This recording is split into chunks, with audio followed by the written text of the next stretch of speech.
Hi guys, again it's me, Vinals TV.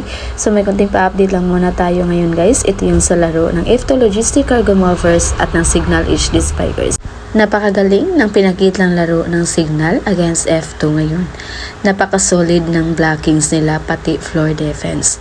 Ang daming napabilib nila sa kanilang opensa at depensa na pinakita kanina sa laro. Lahat nag-ambagan ng puntos, talagang teamwork yung pinakita nila kanina. Nakadagdag din sa puntos yung mga 1-2 attack ni Jel Cayuna kanina, kaya no wonder siya yung player of the game with 22 excellent sets.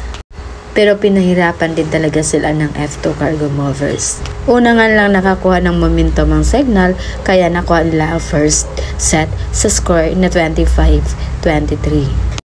Pero sa second set naman, bumawi ang F2 Logistic Cargo Movers at nakuha din nila ang momentum at nagtuloy-tuloy hanggang sa makuha nila ang second set sa score na 25-22. Pero of course, hindi pa rin magpapatalo ang Signal.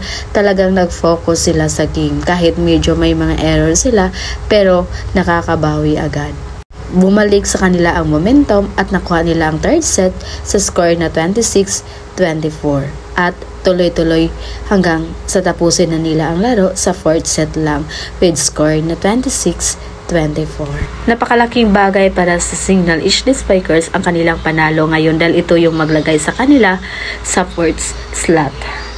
So sila na ngayon ang sumunod sa Choco Mocho Flying Titans. Sana sa mga remaining games nila, tuloy-tuloy pa rin yung mga panalo nila para sure na makakapasok sila sa Final 4. So yun na muna yung pa-update natin guys. Again, this is Vinals TV. Thank you for watching.